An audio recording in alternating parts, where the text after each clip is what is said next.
तब जो सबसे कम पसंद विषय है आपको, सबसे ज्यादा कठिन लगता है, तय कीजिए पहली 30 मिनट इसको, फिर एक पसंदगी वाला विषय है 20 मिनट उसको, फिर थोड़ा कम पसंद वाला 30 मिनट उसको। आप ऐसा स्लैब बनाइए तो आपको रिलैक्सेशन भी मिलेगा और आपको धीरे धीरे उन विषयों पर रुचि बढ़ेगी जो आप नॉर्मली टालते हैं और अच्छे विषय में खोए रहते हैं और समय भी तो बहुत जाता है। आपने देखा होगा, आप में से जो लोग पतंग चगाते होंगे, मुझे तो बचपन में बहुत शौक था। पतंग की जो माजा होता है, धागा होता है, वो कभी एक दूसरे में उलझ जाकर के एकदम से बड़ा गुच्छा बन जाता है। अब बुद्धिमान इंसान क्या करेगा, यूं यूं खींचेगा क्या, ताकत लगाएगा क्या? ये अपने गांव से ही बिजनेस करके 100 करोड़ से भी ज्यादा का बिजनेस करते हैं। क्या आपको भी गांव से ही बिजनेस करना है? तो फ्रीडम ऐप को अभी डाउनलोड कीजिए। ऐसा नहीं करेगा तो धीरे से एक एक तार को पकड़ने की कोशिश करेगा कि खुलने का रास्ता कहां है, और फिर धीरे धीरे धीरे खोलेगा तो इतना बड़ा गुच्छा भी आराम से खुल जाएगा और सारा माजा, सारा धागा एक जैसी जरूरत है वैसा उसके हाथ लग जाएगा। हमें भी उस पर जोर जबरदस्ती नहीं करनी है, आराम से सॉल्यूशन निकालना है, और अगर आराम से सॉल्यूशन निकालेंगे तो मुझे पक्का विश्वास है कि आप उसको बड़े ढंग से करेंगे। दूसरा, आपने कभी घर में अपनी मां के काम को ऑब्जर्व किया है क्या? यूं तो आपको अच्छा लगता है कि जैसे स्कूल से आए तो मां ने सब रेडी करके रखा था, सुबह स्कूल जाना था तो मां ने सब तैयार करके रख दिया था, लगता तो बहुत अच्छा है। लेकिन क्या कभी ऑब्जर्व किया है कि मां का टाइम मैनेजमेंट कितना बढ़िया है? उसको पता है सुबह ये है तो मुझे 6 बजे ये करना पड़ेगा, 6:30 बजे ये करना पड़ेगा, उसको 9 बजे जाना है तो ये करना पड़ेगा, वो 10 बजे घर आएगा तो ये करना पड़ेगा। यानी इतना परफेक्ट टाइम मैनेजमेंट मां का होता है। और जबकि काम सबसे ज्यादा मां करती रहती है, लेकिन किसी काम में उसको बोझ अनुभव नहीं होता है। थक गई, बहुत काम है, बहुत ज्यादा, ऐसा नहीं करती। क्यों? उसे मालूम है कि मुझे इतने घंटे में ये तो करना है, और जब एक्स्ट्रा टाइम मिलता है तब भी वो चुप नहीं बैठती, कुछ न कुछ अपना क्रिएटिव एक्टिविटी करती रहती है। सुई धागा लेके बैठ जाएगी, कुछ तो करती रहेगी, रिलैक्स करने के लिए भी उसने व्यवस्था रखती है। अगर मां की गतिविधि को ढंग से ऑब्जर्व करोगे तो भी आपको एज ए स्टूडेंट अपना टाइम मैनेजमेंट का महत्व क्या होता है, और टाइम मैनेजमेंट ने 2 घंटे, 4 घंटे, 3 घंटे ये नहीं, माइक्रो मैनेजमेंट चाहिए। किस विषय को कितना टाइम देना है, किस काम को कितना टाइम देना है, और इतना बंधन भी नहीं डालने हैं कि बस 6 दिन तक ये करूंगा ही नहीं क्योंकि मुझे पढ़ना है, फिर तो आप थक जाओगे। आप ढंग से उसको डिस्ट्रीब्यूट कीजिए समय को, जरूर आपको लाभ होगा। धन्यवाद।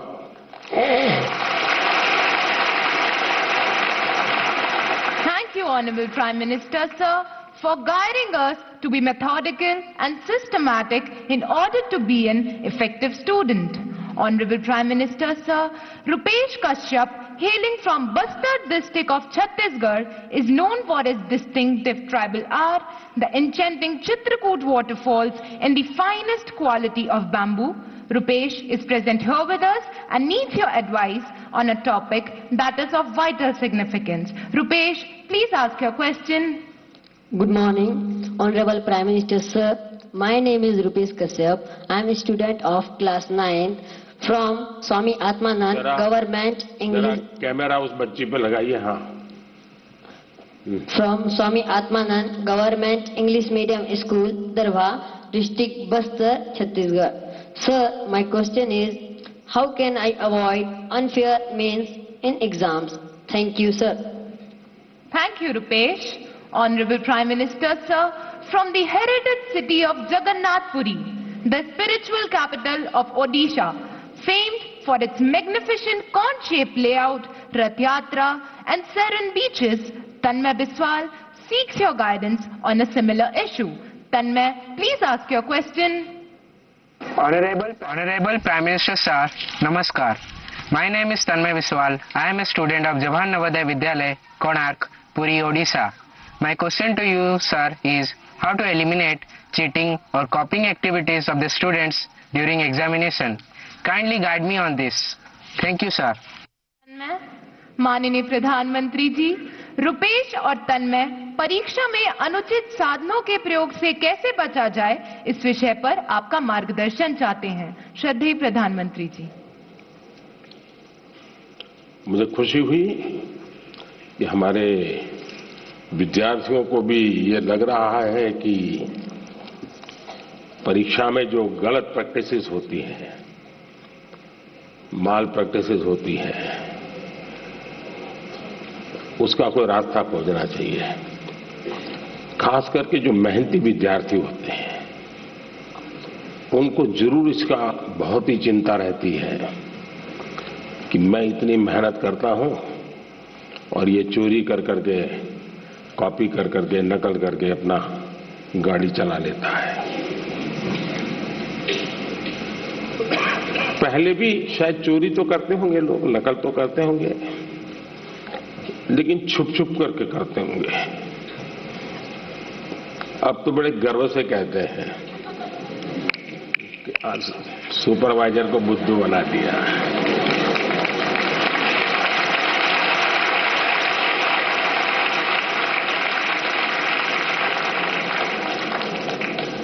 ये जो मूल्यों में बदलाव आया है, वो बहुत खतरनाक है और इसलिए समाज एज सच ये हम सबको सोचना होगा। दूसरा अनुभव आया है कि कुछ स्कूल या कुछ ऐसे टीचर्स जो ट्यूशन क्लासेस चलाते हैं, उनको भी लगता है कि मेरा स्टूडेंट अच्छे तरह से निकल जाए, क्योंकि मैंने उसके माँ बाप से पैसे लिए हैं, कोचिंग करता था, तो वो भी उसको गाइड करते हैं, मदद करते हैं नकल करने के लिए। करते हैं ना? ऐसे टीचर होते हैं ना? नहीं होते? तो बोलिए ना। हाँ। और उसके कारण भी दूसरा मैंने देखा है कि कुछ स्टूडेंट्स पढ़ने में तो टाइम नहीं लगाते, लेकिन नकल करने के तरीके ढूंढने में बड़े क्रिएटिव होते हैं।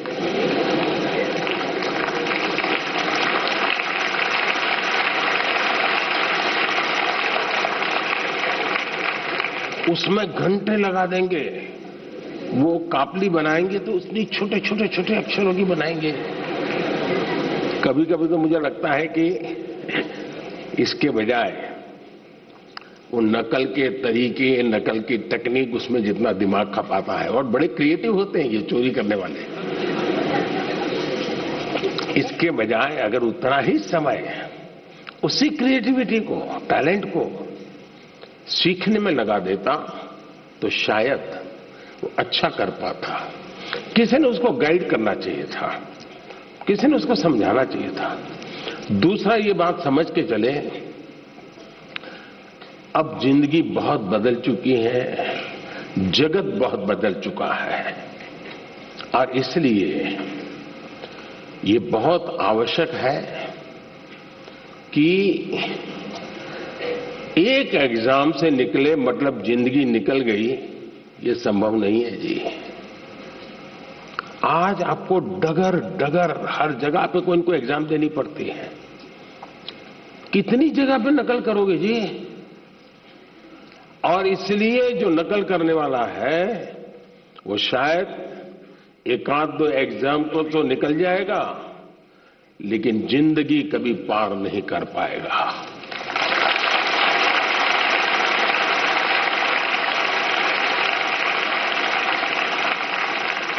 नकल से जिंदगी नहीं बन सकती है। हो सकता है एग्जाम में मार्क्स इधर उधर करके ले आए, लेकिन कहीं न कहीं तो क्वेश्चनेबल होगा ही। और इसलिए ये वातावरण हमको बनाना होगा कि एक आध एग्जाम में तुमने नकल की, हो गया, तुम निकल गए, लेकिन आगे चल करके शायद तुम जिंदगी में फंसे रहोगे।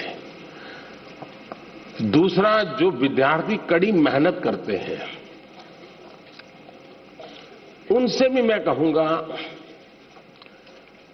कि आपकी मेहनत आपकी जिंदगी में रंग लाएगी। हो सकता है कोई ऐसा ही फालतू 2-4 मार्क्स आपसे ऊपर ले जाएगा, लेकिन वो कभी भी आपकी जिंदगी की रुकावट नहीं बन पाएगा। आपके भीतर की जो ताकत है, आपके भीतर की जो ताकत है, वही ताकत आपको आगे ले जाएगी। कृपा करके उसको तो फायदा हो गया, चलो मैं भी उस रास्ते पर चल पड़ूं, ऐसा कभी मत करना, कभी मत करना दोस्तों। एग्जामें तो आती हैं जाती हैं, हमें जिंदगी जीनी है, जी भर के जीनी है, जीतते जीतते जिंदगी जीनी है। और इसलिए हमें शॉर्टकट की तरफ नहीं जाना चाहिए। और आप तो जानते हैं, रेलवे स्टेशन पर आपने देखा होगा, हर रेलवे स्टेशन पे पटरी जहां होती है ना, वहां ब्रिज होता है, तो हम लोग ब्रिज पे जाना पसंद नहीं करते, पटरी कूद करके जाते हैं। कोई कारण नहीं, ऐसे ही बस मजा आता है। तो वहां लिखा है shortcut will cut you short. इसलिए कोई अगर शॉर्टकट से कुछ कर लेता होगा, आप उसके टेंशन को पालिए मत, आप अपने आप को उससे मुक्त रखिए, आप अपने पर फोकस कीजिए, आपको अच्छा परिणाम मिलेगा। धन्यवाद। धन्यवाद माननीय प्रधानमंत्री जी, आपके वचन सीधे हमारे हृदय में उतर गए हैं। आपका धन्यवाद। Honorable Prime Minister Sir, from Palakkad, the land of paddy fields, where the gentle breeze carries the aroma of harvested crops and the sound of traditional Kerala music, Sujal K seeks your guidance. Sujal, please ask your question. नमस्कार आदरणीय प्रधानमंत्री महोदय, मेरा नाम तेजस सुजय है। मैं 9वीं कक्षा में केंद्रीय विद्यालय कंजीकोट, एर्नाकुलम संभाग का छात्र हूँ। मेरा प्रश्न यह है, हार्ड वर्क और स्मार्ट वर्क में से कौन सा वर्क जरूरी है? क्या अच्छी परिणामों के लिए दोनों जरूरी हैं? कृपया अपना मार्गदर्शन दीजिए। धन्यवाद श्रीमान। Thank you, Sujal. Honorable Prime Minister Sir. क्या सवाल था उनका? क्या पूछ रहे थे? सर, हार्ड वर्क के बाद। हार्ड वर्क और स्मार्ट वर्क। हार्ड वर्क और smart work. Thank you sir.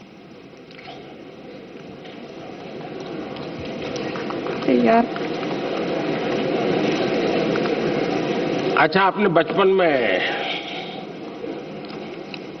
एक कथा पढ़ी होगी,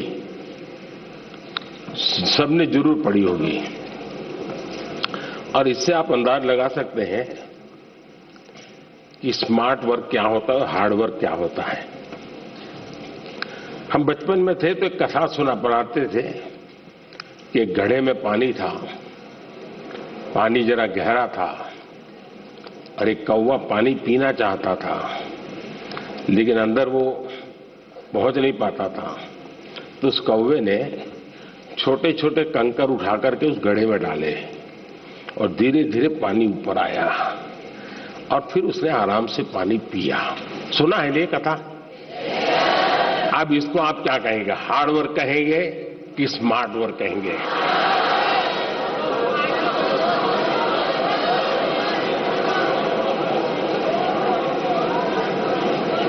और देखिए, ये जब कथा लिखी गई ना, तब स्ट्रॉ नहीं था, वरना एक कौवा बाजार में जाके स्ट्रॉ लेके आता। देखिए, कुछ लोग होते हैं जो हार्ड वर्क ही करते रहते हैं, कुछ लोग होते हैं जिनके जीवन में हार्ड वर्क का नामो निशान नहीं होता है, कुछ लोग होते हैं जो हार्डली स्मार्ट वर्क करते हैं, और कुछ लोग होते हैं जो स्मार्टली हार्ड वर्क करते हैं।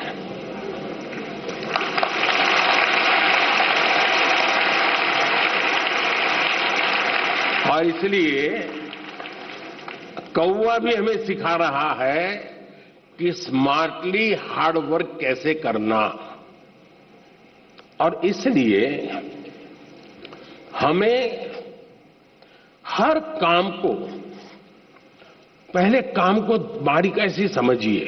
कुछ लोग हो गए, आपने देखा होगा कि चीजों को समझने के बजाय सीधा ही अपनी बुद्धि अपनाना शुरू कर देते हैं, फिर ढेर सारी मेहनत करें, परिणाम मिलता ही नहीं है। मुझे याद है, मैं बहुत पहले ट्राइबल बेल्ट में काम करता था, तो मुझे काफी इंटीरियर में जाना था। तो किसी ने हमें, उस जमाने की जो पुरानी जीप होती थी, उसने व्यवस्था की कि आप उसको लेके जाइए। अब सुबह हम कोई 5:30 बजे निकलने वाले थे, लेकिन हमारी जीप चली नहीं रही थी। हम अब ढेर सारी कोशिशें की, धक्के मारे, ये किया, दुनिया भर का हार्ड वर्क किया, लेकिन हमारी जीप नहीं चली। 7, 7:30 बज गए तो एक मैकेनिक को बुलाया। अब मैकेनिक ने मुश्किल से 2 मिनट लगाया होगा, और 2 मिनट में उसने ठीक कर दिया। और फिर वो कहे, साहब 200 रुपये देने पड़ेंगे। मैं कहा, यार 2 मिनट का 200 रुपया? बोले, साहब ये 2 मिनट का 200 रुपया नहीं है, ये 50 साल के अनुभव का 200 रुपया है।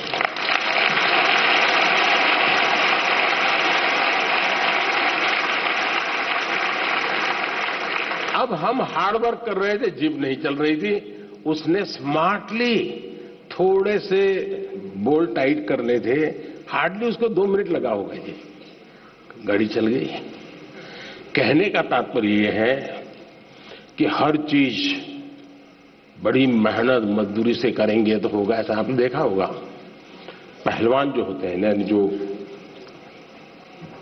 खेल कूद की दुनिया के लोग होते हैं, उसको कौन सा खेल से वो जुड़ा हुआ है, उस खेल में उसको किस मसल्स की जरूरत होती है। जो ट्रेनर होता है उसको मालूम है, अब जैसे विकेट कीपर होगा, तो विकेट कीपर को ऐसे ही झुक करके घंटों तक खड़े रहना होता है। अब हमें क्लास में कुछ गलत किया और टीचर कान पकड़ के नीचे बिठा देते हैं, ऐसे हाथ पैर में अंदर डाल के, तो कितना दर्द होता है कि नहीं होता है? एक तो साइकोलॉजिकल भी होता है, फिजिकल भी होता है कि पैर ऐसे करके कान पकड़ के बैठना होता है, तकलीफ होती है ना। लेकिन ये जो विकेट कीपर होता है ना, उसकी ट्रेनिंग का हिस्सा होता है, उसको घंटों तक ऐसे खड़ा रखते हैं ताकि धीरे धीरे उसके वो मसल मजबूत हो जाए, ताकि वो विकेट कीपर के नाते अच्छा काम करे। बॉलर होता है तो उसको उस विधा की जरूरत नहीं है, उसको दूसरी विधा की जरूरत है, तो उसको वो करवाते हैं। और इसलिए हमें भी जिस चीज पे जरूरत है वहीं फोकस करना चाहिए जो हमारे लिए उपयोगी है। हर चीज प्राप्त करने की कोशिश से मेहनत बहुत लगेगी, हाथ पैर ऊंचे करते रहो, दौड़ते रहो, टिकना करो, फलाना करो, जनरल हेल्थ के लिए, फिटनेस के लिए ठीक है, लेकिन अगर मुझे अचीव करना है तो उन स्पेसिफिक एरियाज को मुझे एड्रेस करना होगा। और ये जिसको समझ होती है वो परिणाम भी देता है। अगर बॉलर है और उसके ये मसल्स ठीक नहीं है तो कहां बॉलिंग कर पाएगा, कितनी ओवर कर पाएगा। जो लोग वेट लिफ्टिंग करते हैं उनके अलग प्रकार के मसल्स को मजबूत करना होता है। हार्ड वर्क तो वो भी करते हैं, लेकिन वो स्मार्टली हार्ड वर्क करते हैं, और स्मार्टली हार्ड वर्क करते हैं तब जाकर के परिणाम मिलता है। बहुत बहुत धन्यवाद। Thank you, Honorable Prime Minister, sir, for your insightful guidance on choosing consistent hard work in our lives. माननीय प्रधानमंत्री जी, गुरु द्रोणाचार्य के नाम से विख्यात साइबर सिटी हरियाणा के प्रसिद्ध औद्योगिक नगर गुरुग्राम की छात्रा जोविता पात्रा सभागार में उपस्थित है और आपसे प्रश्न पूछना चाहती है। जोविता, कृपया अपना प्रश्न पूछें। Namaskar, Honorable Prime Minister Sir.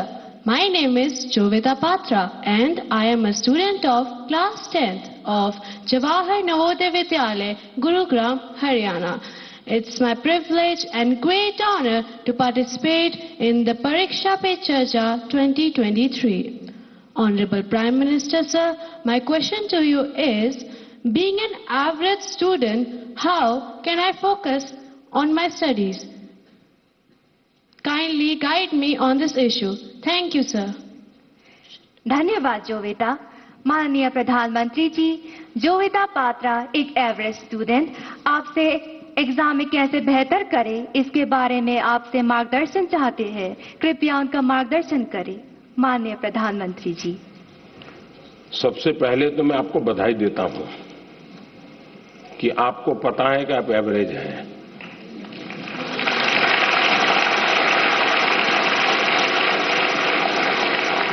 वरना ज्यादातर लोग ऐसे होते हैं जो बिलो एवरेज होते हैं और अपने आप को बड़ा तीसमार का मानते हैं, सब बंदर के व्यापारी मानते हैं। तो मैं सबसे पहले आपको और आपके माता पिताजी को भी बधाई देता हूं। एक बार आपने इस सत्य को स्वीकार कर लिया कि हां भाई, मेरी एक क्षमता है, मेरी स्थिति है, मुझे अब इसके अनुकूल चीजों को ढूंढना होगा। मुझे बहुत बड़े तिश्मारखा बनने की जरूरत नहीं है। हम अपने सामर्थ्य को जिस दिन जानते हैं ना, तो हम सबसे बड़े सामर्थ्यवान बन जाते हैं। जो लोग खुद के सामर्थ्य को नहीं जानते, उनको सामर्थ्यवान बनने में बहुत सारी रुकावटें आती हैं। इसलिए इस स्थिति को जानना, ये अपने आप में ईश्वर ने आपको शक्ति दी है, आपके टीचर्स ने शक्ति दी है, आपके परिवार ने शक्ति दी है। और मैं तो चाहूंगा हर मां बाप से, आप बच्चों का सही मूल्यांकन कीजिए। उनको उनके अंदर हीन भावना पैदा होने मत दीजिए, लेकिन सही मूल्यांकन कीजिए। कभी कभी आप लोग उसको कोई बहुत बड़ी महंगी चीज लानी है, तो आप आराम से उसको कहें, नहीं भैया, अपने घर की इतनी ताकत नहीं है, ये चीज हम नहीं ला पाएंगे, ऐसा करो 2 साल इंतजार करो। उसमें कुछ बुरा नहीं है। अगर आप घर की स्थिति के संबंध में बच्चे से एनालिसिस करते हैं तो उसमें कुछ बुरा नहीं है। और इसलिए हम एक सामान्य स्तर के व्यक्ति हैं, और ज्यादातर लोग सामान्य स्तर के ही होते हैं जी। एक्स्ट्रा ऑर्डिनरी बहुत कम लोग होते हैं जी। लेकिन सामान्य लोग असामान्य काम करते हैं, और जब सामान्य व्यक्ति असामान्य काम करते हैं तब वो कहीं ऊंचाई पर चले जाते हैं, एवरेज के मानदंड को तोड़ करके निकल जाते हैं।